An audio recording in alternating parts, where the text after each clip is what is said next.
Hello Udemy, I am Shahzad Ahmed from Shekzi.com and welcome in lecture number 10.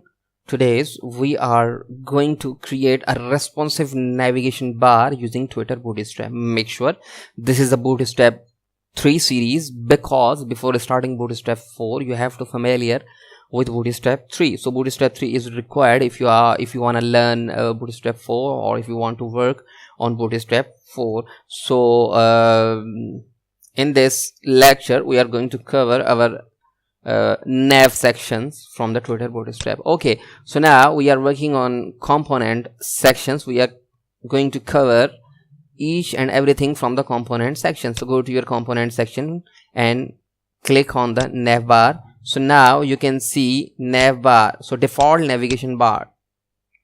They are saying navbars are responsive meta components that serve as navigation headers for your applications or website.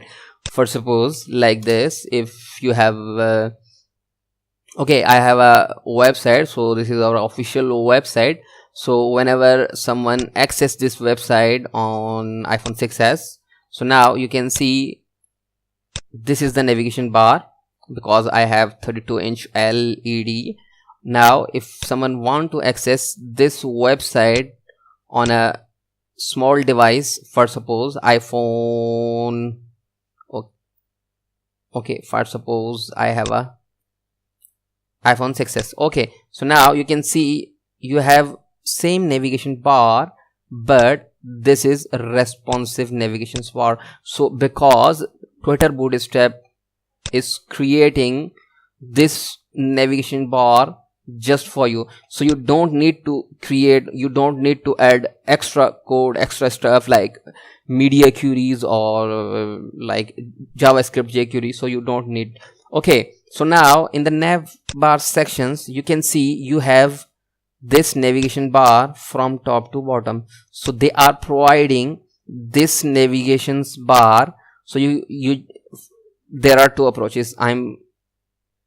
I already told you, and now I am just telling you that there are two approaches. You have to memorize each and every class, this class, this class, this class, this class, and steps. For suppose you have a nav, inside your nav you have your div, and you has your div class, content flood, and so it's hard to memorize the steps and each and every class from the Bootstrap. So what you need, the second approach is if you want to add a responsive website, Twitter Bootstrap navs, so go to your, you just memorize where is the nav bar. Okay, so go to your nav bar section, create your nav bar, this code,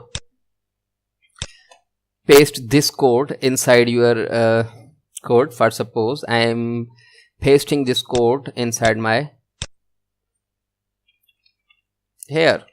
So I'm saying in this time, okay, if you don't know about columns or rows and container, or you are not familiar with grid systems, so you can ignore these three divs. Okay, just consider this code which we have just copied from the official website. So now what's going on? So you can see you have nav bar. Go to your page, refresh the page. Now you have a navigation bar like this. What you need to, okay, what you need to add call md12, refresh the page. Okay, it's not working because this is the container. Okay, so now you have navigation bar inside your columns, so ignore columns, you have navigation bar. So how can you create a navigation bar, a proper navigation bar? So they are providing this code. So how can you customize? They are also saying you can add your brand or your logo here. So what you need to add a logo. For suppose I'm going to add logo. For suppose if you have this type of logo, or go to Google and say logo, copy some logos. For suppose your webs, okay, I'm going just copy this bad boy and okay, logo. So now what you need, you just need to add logo inside here. Image, I'm saying src, and now what you need, you just need to copy this logo, cut this logo and go to your project, paste your logo here. Now I'm saying just fetch this logo, and I'm saying okay, now go to your site, refresh the page, you have your logo. You need to customize, or you need to customize. I'm saying width 50 pixel, okay, or because it has, okay, so now I'm going to add width 90 pixel. So I'm saying that my logo, and I'm going to call my logo. Okay, so now width 90%, 19 pixel. So now you have created, you can remove these links. For suppose you have this form, remove this form. First of all, go to your page, refresh the page.